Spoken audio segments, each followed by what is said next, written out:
HDR. Oh, that HDR is becoming it's becoming less of a polarizing topic, I think, and more of a kind of a people are somewhat accepting of its benefits. Now, when I think of HDR, I'm talking about high dynamic range imaging, or the ability to take multiple exposures that cover a wide range of tonal information and combine them into one. So what do I mean by that? Well, let's start with our first example here. And go ahead, ask questions. I'll do my best. These webinars typically tend to bring a lot of questions in, so I'll do my best to try to answer them, but there are times where I just can't get to every one of them. So I took this shot. This is right in Rockefeller Center. This is 30 Rockefeller, home of the Rainbow Room and NBC Studios in Manhattan, in New York City. So I took it on January 1st, 2012, first day of this year. I was visiting my family, and I wanted to take a picture of the beautiful building. I had my 14mm prime lens on, and you can see that the camera clearly metered for up here. And because it metered for up here, the dynamic range of the camera sensor cannot bring in as much detail here in the shadows. So what we did was we bracketed. And I bracketed using software called Magic Lantern, which is a firmware hack that some people put together for Canon cameras to compensate for the shortcomings of the Canon engineers and their software that they write. So the Magic Lantern firmware is not something that I'm going to really cover because it's something that you can research on your own. The reason why I won't cover it is because if you don't do it correctly, it can brick or kill your camera. And neither myself nor On1 want to claim any responsibility for promoting that. I'm just telling you that I used it, and what it does is you can see here on the grid, it allows me to get up to 9 brackets. This is an alternative to a device that I was using called a Promote Control. And the nice thing about this is that it lives in camera, so I don't need to have any additional devices tethered to the camera. So what happened here is it starts bracketing. So this is a mid-range, and then it starts getting light, dark, or dark light, dark light, dark light, to the point where you can see all the detail here. Hank is asking if I can talk a little bit about how it breaks the camera. Well, the way it'll break it can possibly break the camera.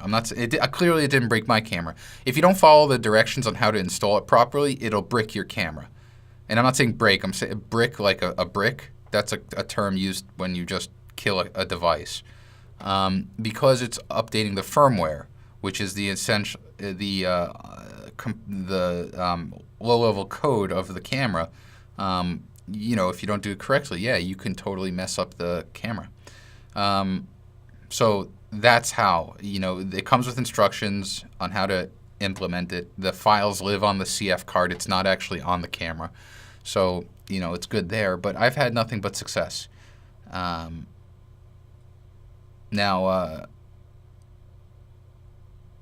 in terms of what stop difference between shoots, Adam, it's a 1-stop difference.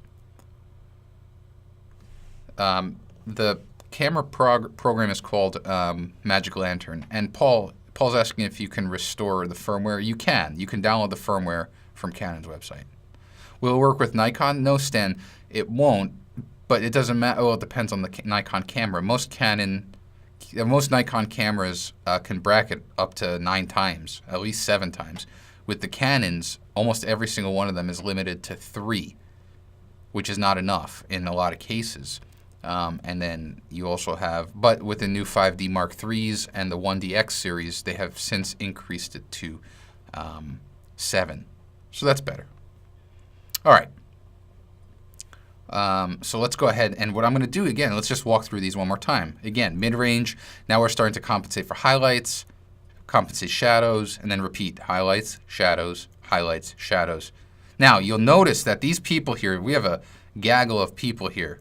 Yeah, how do you handle the moving crowd, Woody's asking. And John asked if I used a tripod. Yes, definitely camera on a tripod and people are moving. So how do we handle that? Well, I'll show you. I'm going to take all of these images and I'm going to go to File, Plug in Extras, Export to Photomatics. Now, I use Photomatics. Some people like to use Nik HDRFX Pro.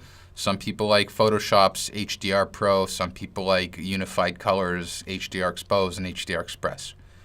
Whatever it is, you know, every one of them has a 30-day trial.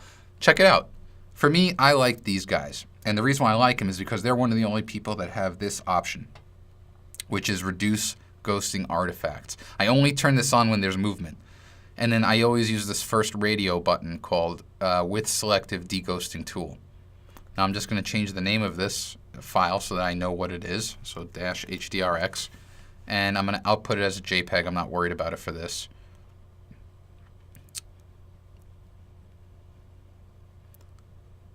And yeah, Hank's saying you started here with a RAW.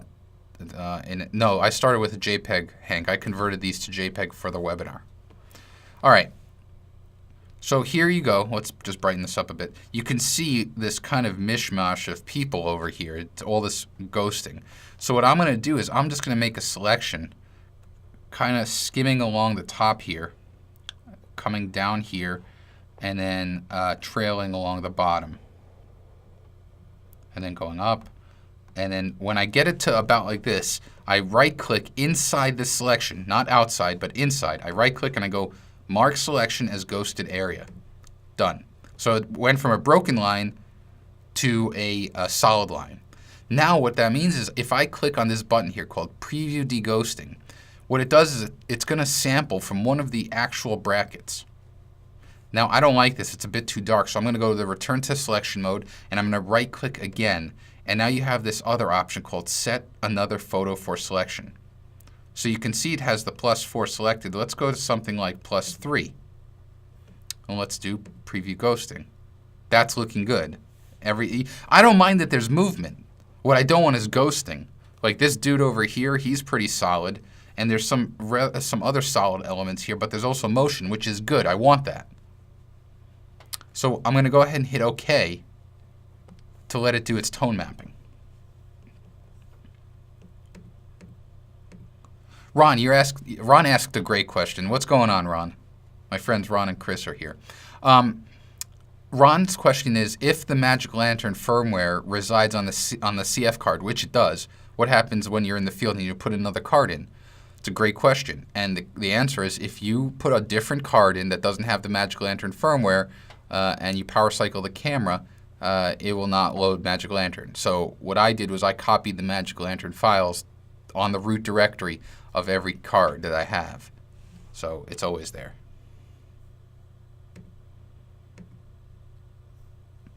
And Carl's bringing up a program called Olaneo. Olaneo is an excellent tone mapping product, except they for some reason do not want to make a Mac version. So I don't use it. All right, so let's go ahead. Look at this. What we'll do after this, everyone, is here. You know what I'm going to do? I'm going to do a screenshot of this. Actually, let me move the cursor so we don't have it. Oops. There we go. I want to do a screenshot because what I want to do afterwards is do a tone mapping without any ghost reduction. We're just going to do so you can see the difference. Now it's time to start tone mapping. So you can see we have from top to bottom right off the bat a good just tonal range. Everything looks good. I also recommend you always use your histogram. So the histogram is under View, 8-bit histogram. And what it does is it shows you the luminance values. So I'm going to start by bringing up the luminosity a bit. I'm also going to bring up the white point a bit. And let me scroll down. Where is my, there it is, my gamma. Bring that up a bit. Bring up the detail contrast. And let me bring up the smooth highlights. All right, so basically what these sliders do is a lot of these sliders, and I always say this on my webinars, they act like a pulley system. If you affect one, you're typically going to affect another corresponding one. So luminosity will bring out kind kind of like the white point. It'll brighten your highlights. Detail contrast will add texture to your shadow, so it'll actually give you a little bit of a darker look. Watch as I bring it up. Kind of gives you a little bit of a grungier look. I keep that pretty low by default because I'll stylize it. The gamma adjustment, Phyllis is asking, what's gamma? Think of gamma as brightness. And I talk with the guys at HDR, so actually the girl too. And I always ask them to please change this gamma to brightness, because watch, as you bring it up, it gets brighter. As you bring it down, it gets darker.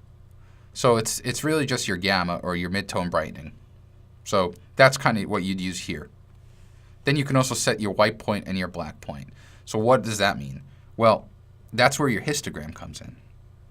All right, what I mean by that is if you have any information that's bunching up on the right or the left, that means that if it's on the right, that means that your white point is too high. And if it's on the left, watch if I bring up the black point, you see how that's bunching up? And I'll put the white to an extreme too. All right, what you have now is a bunching up on the right and on the left. By bunching up on the right, that means that you are blowing out your highlight information. That means that you lost information, and you can tell. There's no information here in the clouds. There's no information anywhere in the really, really bright whites. And the opposite holds true for the on the left, which is your shadows or your black point. That means you've clipped your shadows. So if you look in areas in the black here, like in this guy's crotch, if you want to look there, there's a loss of information altogether. So the reason why I recommend bringing up this histogram is because it'll show you right off the bat if you have. And to fix it, all you do is you bring down your white point and your black point, and you can see how it kind of re-levels itself so that there is no bunching. And now you have good detail. You can actually see those clouds. So I hope that makes sense. Normally, so Terry's saying that I'm in Photomatix, I'm an 8-bit over here. What will happen with my image going forward? Well, I know that it can be confusing, and so while I answer it, I'm just going to save and re-import so we can go back into Lightroom. For webinars, I convert my raw images to JPEG just for speed purposes. When I'm working at home and I don't have the confine of people watching me, we've got over 600 people now on the webinar, I don't want to waste time. So I don't worry about the bit depth on the webinars. But to answer your question, let's just go really quickly. I'll tell you how it goes. I import as DNG. And I do this now. I started doing this as of Lightroom 4. Let me actually make my text larger here. Just so this is so for all of you, for everyone to see. I import as DNG. Why? Because it's been optimized. So opening up images in the optimized DNG format, opening up an image in Lightroom 4 in the develop module is up to 8 times faster. So you see how slow this is taken? And this is the fastest iMac that you can buy right now. It's got 16 gigs of RAM. It's a 3.4 gigahertz i7. This is the latest generation iMac that I'm using here. And it just takes a long time. Converting to DNG speeds that up to 8 times. So it's lossless. Hank is asking, DNG is Adobe's kind of raw format. It's its lossless format. One of the other nice benefits of DNG is equals no sidecar file. So if I have to give someone a raw file, I don't have to include the XMP.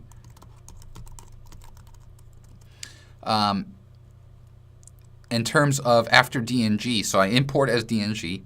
When I send it to Photomatix, I convert to 16-bit TIFF. I convert that. And then when I'm done, I save it. When I'm done, save out of Photomatix as 16-bit TIFF. And then it lives on as a 16-bit TIFF forever. When I send it to Photoshop, it's 16-bit TIFF. When I save it out, the only time I convert it is for web. I convert it to an 8-bit sRGB JPEG. 72 ppi. And 1000 pixels on the long end. This is my methodology for HDR. Import as DNG because it's optimized. I lose no information. Photomatics, convert to 16-bit TIFF.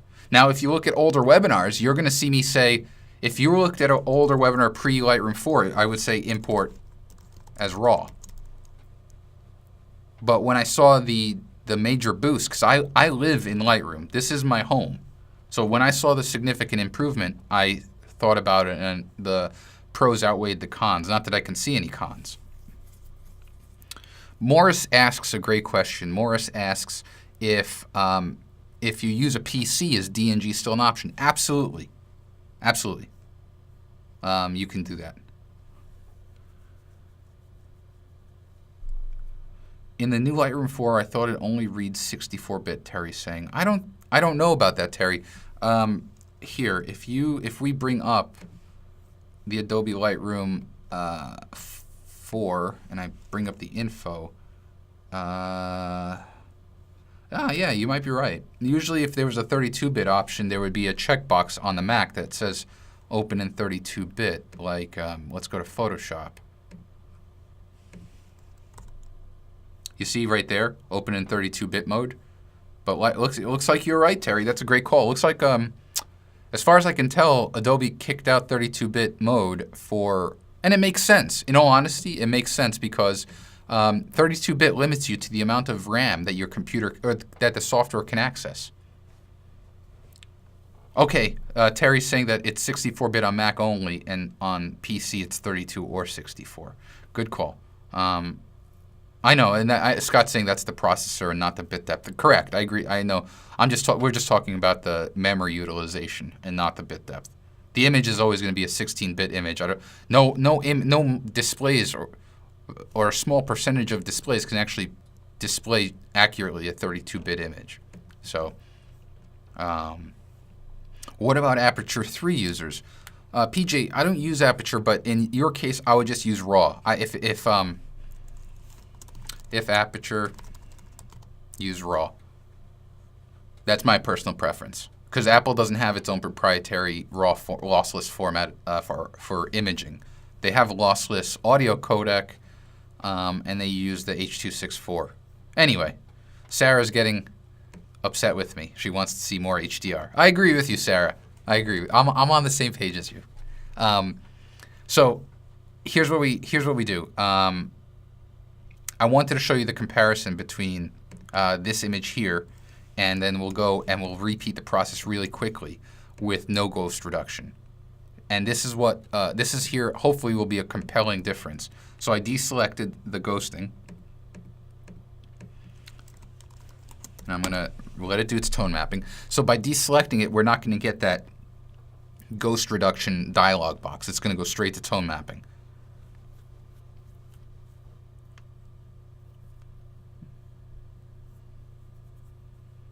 Okay, so look at that. Now let's save and re-import. We'll keep the exact same settings.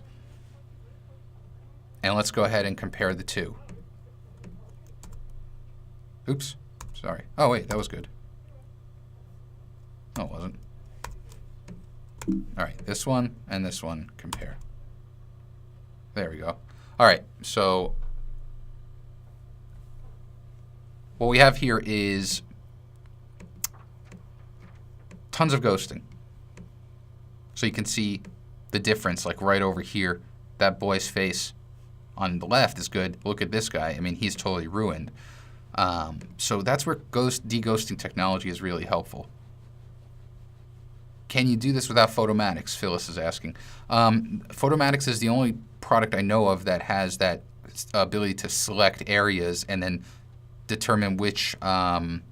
I think Photoshop does too, but I've never really tested it, only because I'm so happy with Photomatics' capabilities. Nick and I think Unified Color, they do an automatic ghost reduction, so it'll just look automatically without giving you any user control. So, yeah, and this is version 4.1 of Photomatics, rather. All right, so now we've got our image here. Now it's time to stylize. So I'm going to go ahead here. The first thing I'm going to do while I'm here is I'm going to rotate. I'm just going to go into, I pressed R to crop, and I'm in Lightroom, so I'm just going to go ahead here, and I'm going to rotate it a little bit to the left, and I'm going to bring the frame up a bit. Actually, I want to lock the proportions. There. Let's bring it up just a bit. Somewhere right like there. Okay. And actually, I'll drop it down from here, because this tree over here is doing nothing for me. I don't like it, so I'm going to crop it out. There. Oops, missed the top.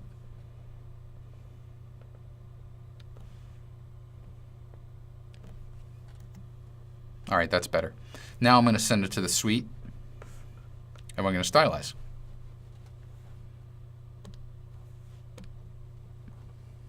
All right, so really the only thing I want to do here is use Perfect Effects. I don't really need any other plugin for now, so I'm going to go to Effects from the module selector, and we're going to have some fun.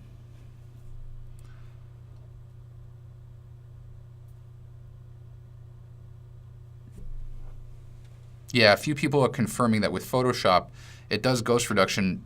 You can choose, Saran's saying you can choose the photo for ghosting, but not a selective area. So it's kind of, to me, that's not really much of an option. So for me here, what I want to do is I'm going to start by building my own effect. And the first thing I'm going to do is hide the effects bar. You can hide that effects bar. You see these three little icons. Look at the bottom right of your screen. There are three little black icons. The one to the right will hide the effects bar. And what that allows me to do is, if I'm set to the Advanced tab up here in Perfect Effects, I can build my own effect options. So I'm going to go ahead and go to the Tone Enhancer, which allows me to build stuff. And you can see right off the bat that what the Tone Enhancer does is it cuts through any haze. I'm going to drop that black level down. It's kind of like Lightroom in that respect, and I always gave our engineers a little bit of gripe because I never liked that we automatically added a little bit of black. So always keep your eye open there. The local contrast is where the money is. This to me is like one of the most powerful sliders in Perfect Effects, because what it does is it brings out a beautiful amount of texture to the image. And so even if we just hide it, you can just see the difference. Just beautiful, beautiful job.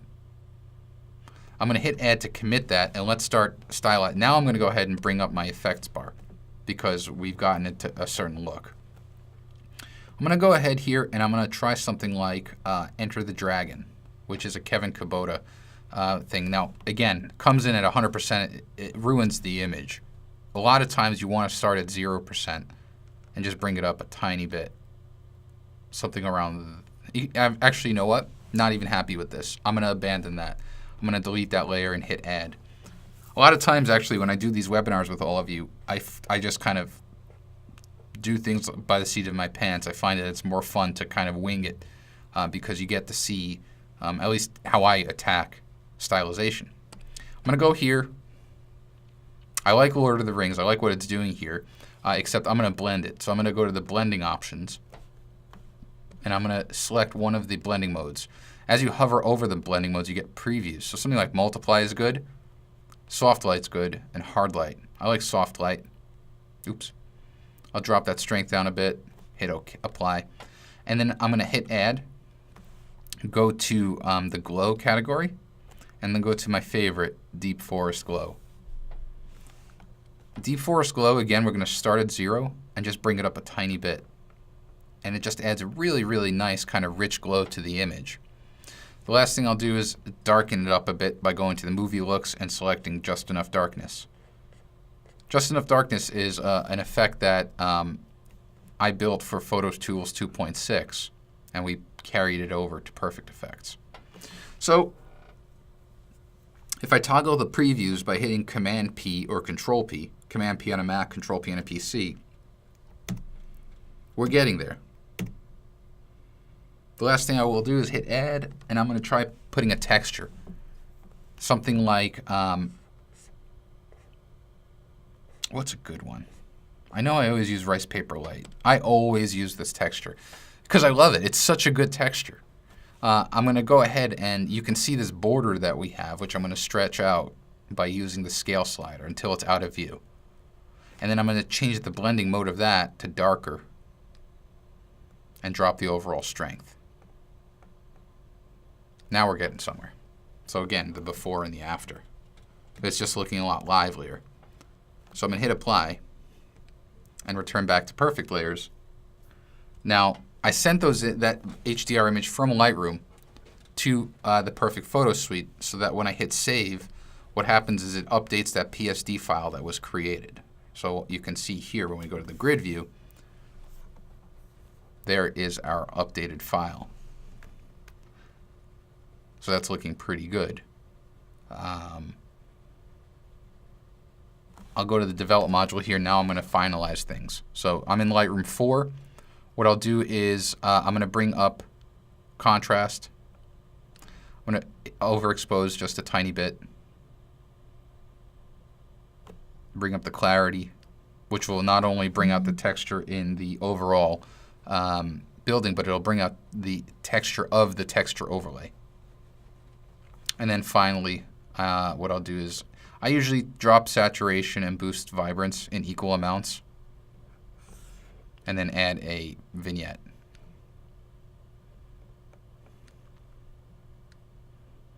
And so you can see the before and the after.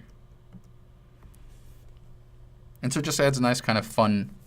This was right, New Year's Day, so everyone was really happy and stuff. And it just was a good image. Now if we go ahead here and take this image, compare it to the mid-tone image,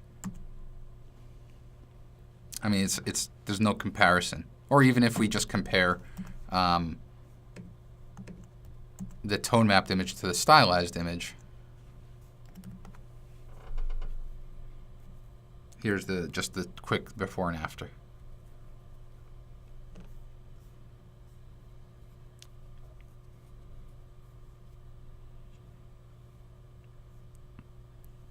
Why do I like the rice texture, Ernesto?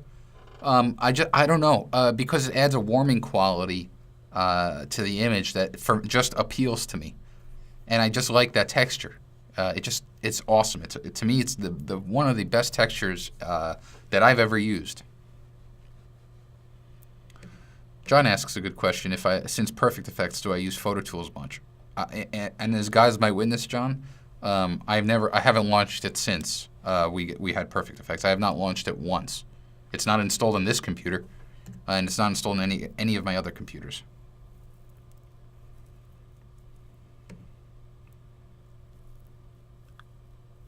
Can I go over the filter stack again? Sure. So here's what I would have to do in that case, Art. I'll take this image and I'll send it back. Some people are asking I'll go back to the Perfect Photo Suite.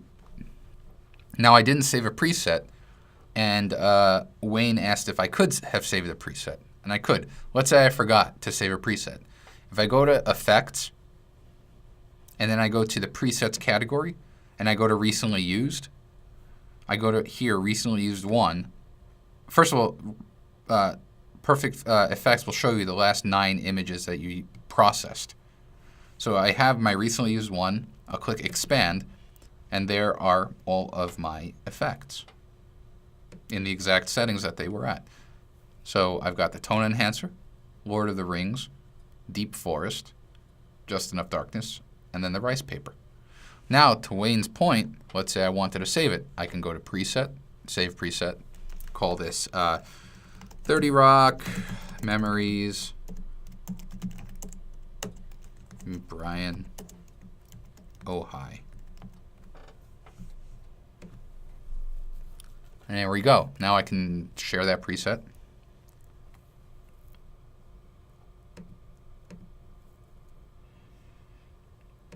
Do I work with smart objects?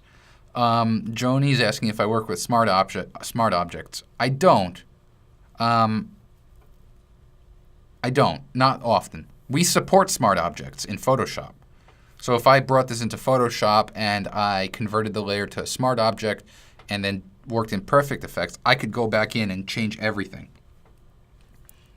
However, I don't use Photoshop very often. What I use Photoshop for is what they're amazing at, and that is their content-aware stuff. When I need to get rid of something, that's just kind of the way it is.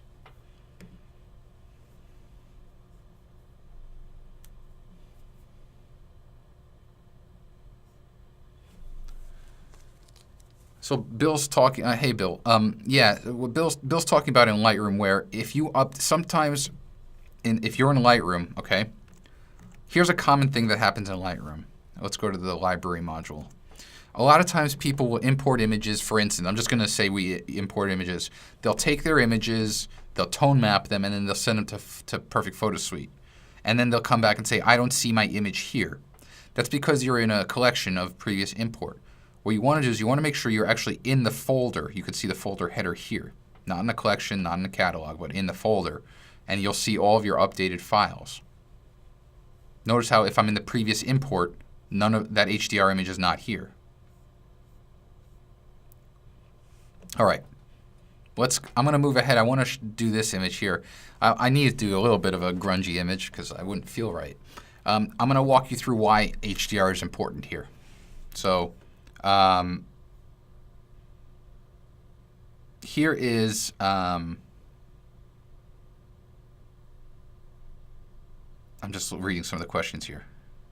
Would I sharpen the image before printing? Karen's asking. Absolutely.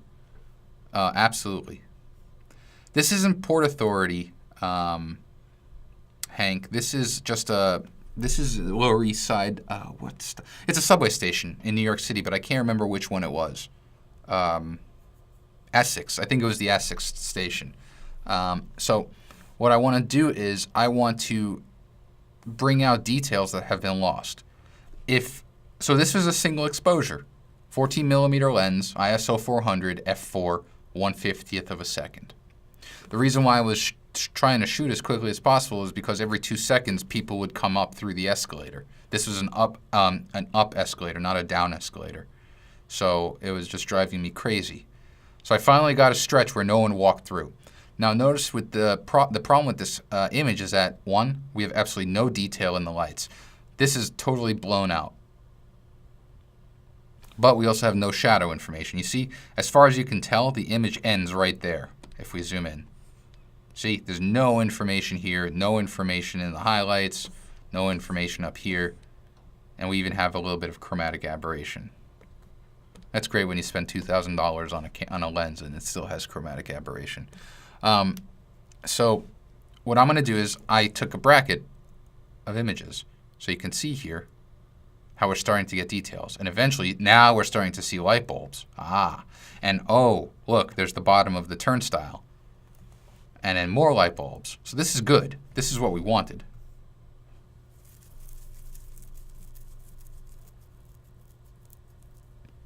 So what I'm going to do is I'm going to go ahead and select all of these images and tone map them. We don't need to do ghost reduction because there's no movement.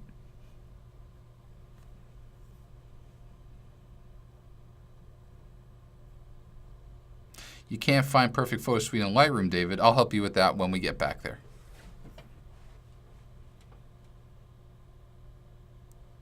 It wasn't manually bracketed, Hank. This used my magic lantern as well. Oh, man, I didn't want to send this to Perfect Photo Suite. See? I'm not paying attention. Photomatics. So what we'll do is we'll go to File, Plug in Extras, Photomatics. And David, you asked how do you get to in Lightroom? Same thing. File, Plug in Extras, Perfect Photo Suite. All right, let's do this.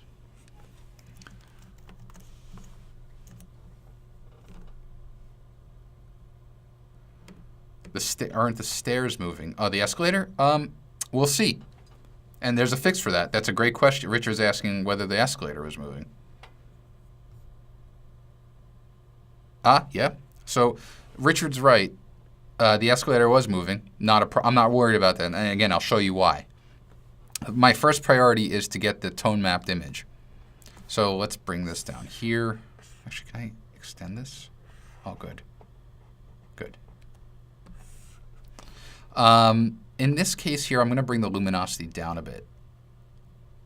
But look at that. Look how pretty that looks. I mean, you cannot argue that HDR is irrelevant here. It's so important. Because you wouldn't be able, it would be impossible. If you were to try to mask this in, it would take forever because you'd have to blend such high contrast edges. So I'm just kind of getting my exposure right now.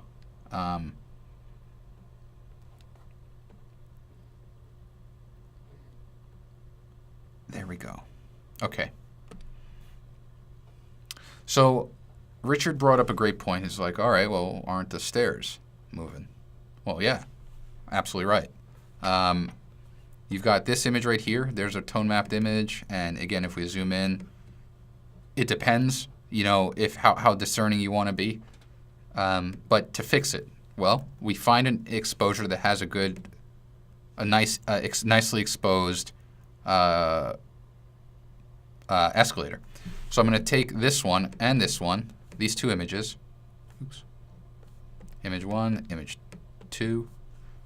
My keyboard sticky. Plug in extras. Perfect photo suite. It'll take both of these images from Lightroom, create them as separate layers, put the HDR image on top, take my masking brush, make sure I'm set to paint out at 100%, and then just kind of mask that in. So now we've got a static image.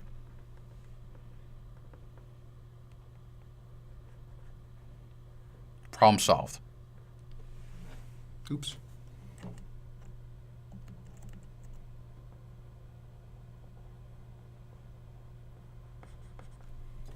Everything looks good there. Let me see my mask. Mask looks okay. Oops, let me fix that right there. There we go. Now I can merge these two together. And now we have that fix. Everything else is static. Good call, Richard, keeping me honest. It's a little darker than the original HDR. Not worried about it. Not worried about it because stylization will kind of blanket everything. Send it to Perfect Effects. I know the exact effect I'm going to use right away. Those of you that know me probably know where I'm going here. It is called Urban Sickness. I'm going to take Urban Sickness, I'm going to drop it down to 0, and then bring it up a tiny bit. So it gives you, right off the bat, it gives me the base that I want. I'm going to hit Add, and I'm going to go ahead and apply a little bit of, oh yeah, I remember, my my custom tone enhancer to add some texture. So again, blacks to 0, local contrast up. And you can see it's bringing out beautiful texture everywhere. Let's hit Add one more time, and this time I'm going to go and apply a little bit of a glow, and I'll show you why. We'll do something like Glow Baby. Actually, no, I don't like Glow Baby. We'll do Deep Forest again. Except this time, I'm going to bring the blending options up. Blend it with probably soft light. Soft light's good. And then drop that strength way down. There we go, something like that. So that you can see, if we do Command P or Control P, where we're getting at. Now, the next thing I want to do is bring out the color in those escalators. So I'm going to hit Add, and I'm going to go to the Color Enhancer, and I'm going to select Green. Now, if I bring the saturation up, you can see how it's just kind of getting everything a little green over here. Now, the problem is that it's saturating the entire image, which I don't want. I only want this area here. So to do that, what I can do is I can take my masking brush, bring up the inspector, and invert the mask. So what inverting this layer does is it hides that color, the color enhancer, and now it turns my brush into a paint in brush. So I can just paint it in here. If I bring up the mask by going to Show Mask, you can see what we're painting in. And I'm also going to paint in over here because I want the reflection on the grate. So we go to great lengths to kind of get a cool look. You know, to you it might be, you might say, well, that was kind of a minimal thing. Why'd you do that? But it's those little things.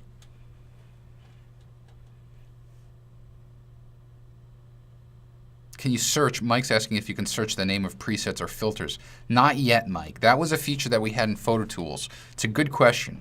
We're building the feature. The feature is coming where you'll have a little search box here and the ability to kind of favorite certain effects, but it's not there right yet.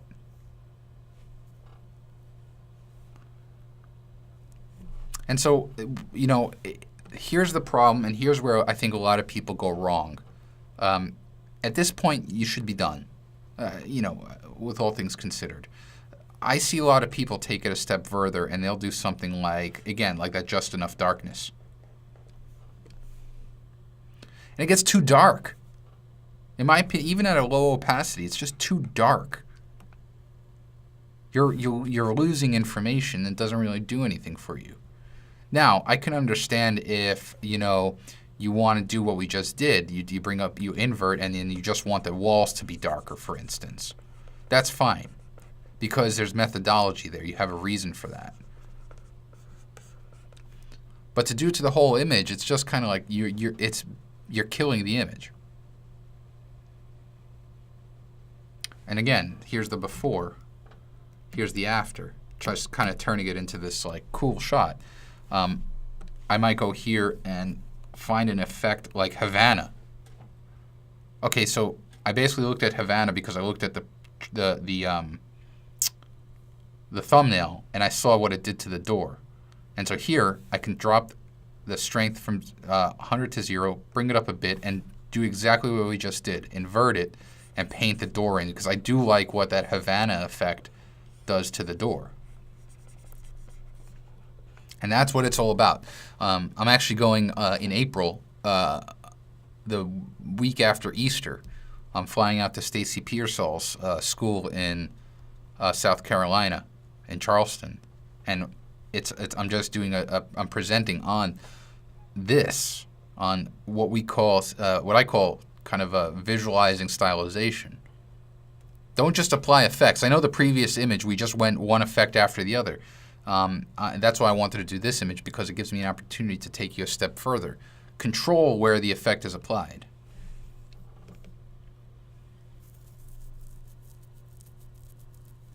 Lauren. Lauren asks a good question. How did you get the masks added to the layers? Are you talking about these thumbnails?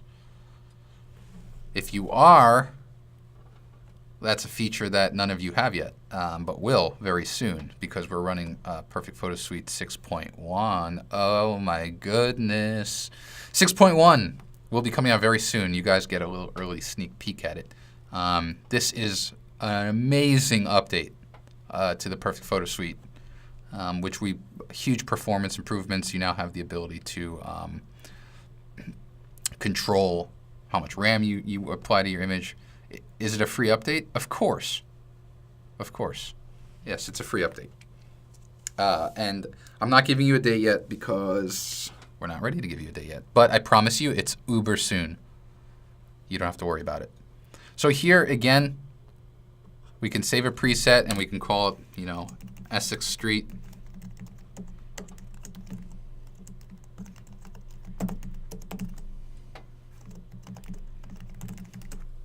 And then create.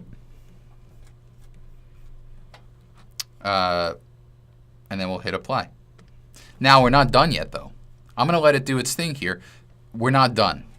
Not by a long shot, because now it's time to have some fun with focal point. So one of the other nice things about that I've been fighting for, that I'm so happy is now back in 6.1, is we used to have the word blur for focal point. It's a little cosmetic change. Now it says focus. That's what I've been fighting for, and we now have it, focus. So I'm going to click on focus, which launches focal point. Let's reset everything here. And what I want to do is I want to create my plane of focus to be here. The door and the floor, the grate. I want this part over here to be rendered slightly out of focus. How do we do that? Well, the first thing we're going to do is we're going to take our focus bug, which is round, and we're going to change it from round to planar using the shape. I'm going to put the bug over here on the door.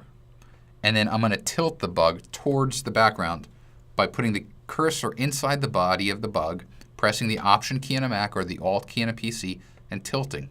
So I'm tilting it so that it's kind of parallel. Okay. The next thing that I'm going to do is add another bug. Hit a plus sign right over here.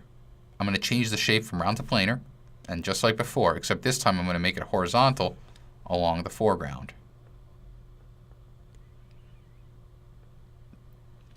And then we're going to add a third bug. Round, planar. And then we're going to make it for the ceiling. I'm going to tilt it a little bit, or I'm going to make it a little diagonal. Okay. So if we go to to view the focus mask by clicking on Show Mask, this is essentially what I'm doing with those 3 bugs. Now I also see here that I have a little bit of blur up there and a blur there, as indicated by the gray and the white. I'm going to fix that by taking my focus brush, paint focus at 100%, and I'm just going to paint that in right there. That way I know that we're all 100%. Now with that done, what I'm going to do is I'm going to drop the amount of blur because it's too much. See how now we're starting to get somewhere. I'm going to take this latest focus bug, I'm going to bring that up a bit. It's a bit too, there we go. Let's drop that amount down to like 8. Let's drop the brightness of that background down, boost the contrast. Oh yeah, that's looking good. That's looking really good. You see how the eye kind of travels from this area in, and it gets kind of soft? And then this door becomes even more pronounced? That's looking awesome. So I'm going to hit apply, let it do its thing. And now in perfect layers, we have our original tone mapped image, our stylized image, and our focal point image. And we'll hit save.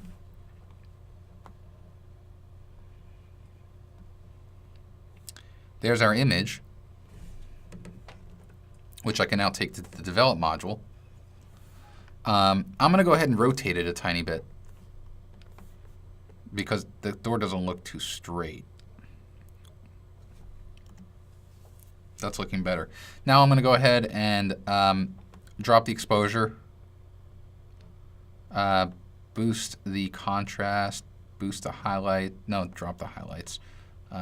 Bring out the shadows a bit, increase the whites, increase the blacks a bit, and then increase the clarity. With that done, I'm going to take an adjustment brush. I'm going to create a custom brush that it's going to warm by using the temperature. It's going to make a little bit brighter, a little bit more contrast, some saturation, and some clarity. And I'm going to paint that on the door. I want this door to be my focal point. So that door is really popping off the screen now. I'm also going to add a little bit to the, what am I trying to say? The escalator. So that the eye kind of goes somewhere. And then what I'll do now is I'm going to create a new brush, or just an exposure brush. I'm going to drop the brush exposure a little bit, and then here's what we're going to do. Check this out. We're going to kind of create our own path. And I'll show you what I mean by that. So what I'm doing is I'm kind of darkening this area. We're going to play around with the exposure settings here. Now I'm going to create a new one with a bright exposure down here. So do you see what I did here is I narrowed this path over here, and I have a brighter path in the middle. We can kind of make that even brighter. I'll tell you something. I freaking love what Adobe did with their develop sliders. They respond like a beautiful Porsche as opposed to just like, a Fiat. No offense to Fiat. I don't even know if a Fiat handles well. But my point is, the sliders are so much more sensitive now. If I did a 0.85 in Lightroom 3, the thing would be blown out. So I'm really impressed here. Yeah, Wayne likes the path effect. Wayne, I'll tell you something. It's little things like that that will set you apart. I promise you. I have no problems telling anyone how it's done. You take, in this case here, we'll press H, which shows us our dots for our adjustment brush. So which one's this? That's the dark one. I'll select it. And we can make that even darker. You don't want to make it too dark. You don't want it to be too much. Like that's too much. Something like that. Bring up the contrast, and then go back to the highlight one. Bring up the exposure a little bit, make it a little cool. Change it up just a tiny bit. That's too cool. Let's see warm. Warm works even better. Oh man, yeah, that's so you can see this. So I don't know if any of you know this, but if you in Lightroom in the develop module, if you press the backslash key, so it's typically the key above the return key on your keyboard or the enter key, what it'll do is it'll toggle the before image without any of your Lightroom adjustments. So let's turn the before. You'll know because over here it says before. So this was the image that we imported back from Perfect Photo Suite. This only has perfect effects and focal point. So this is the original. And then look what we were able to do with Lightroom.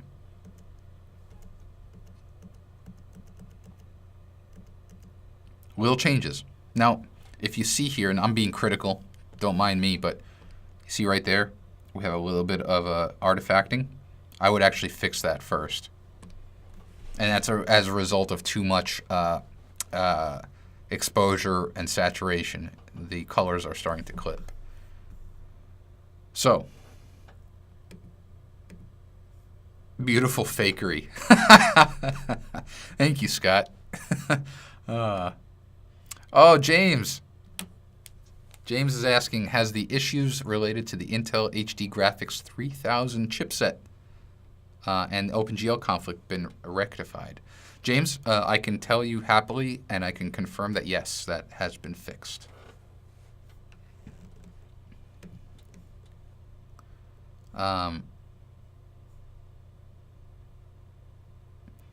Robin's asking if I ever had any ideas of writing a manual for the webinar. No, writing I don't think really helps in this situation here. Well, that's why I record the webinars for everyone. There are so many resources out there that go through, like, you know, Scott Kelby has his Lightroom book, and people have written about photomatics to no end. And so what I try to do is I focus on the ways you can utilize this stuff. Instead of telling you what exposure does or telling you what the highlight smoothing slider in Photomatics does, I'd rather just show you with a variety of images, which is why we do these series so often. No two HDR webinars that you come to with me will have the same images. We always change it up. And I find that gives, so like what I'm hoping is someone like Wayne, who now has this idea about the path effect, can take it to any other image and use it. And that's kind of what I'm hoping that you guys get out of this. Oh, thank you, everyone. Thank you. But yeah, Robin, I mean, it's a, I don't know, maybe an ebook, you know, maybe an ebook down the line. Au revoir, there. Unless you're saying bonjour, I'm not sure if you're leaving, but if you are, au revoir.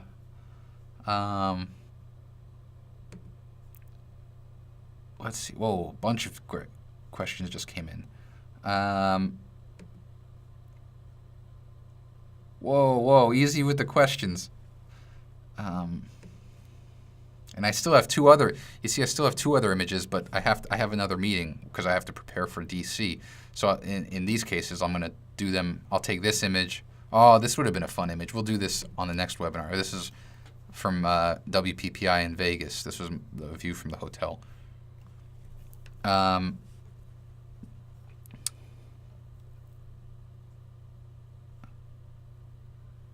You'd like to see the great perspective more realistic. Yeah, we could have made it more realistic. You see, an image like this, realism is not really what I'm going for here. What I'm going for is cinematic, evocative. But I know what you mean here. Like the gray could be a little bit more realistic. A lot of it could be more realistic. So, how can you ever know these programs to their fullest extent? Oof. Paul, that's a good question. How do you ever... You know what? Forget about fullest extent. Forget about knowing a program to its fullest extent. Know a program so that you can get from point A to point B without thinking.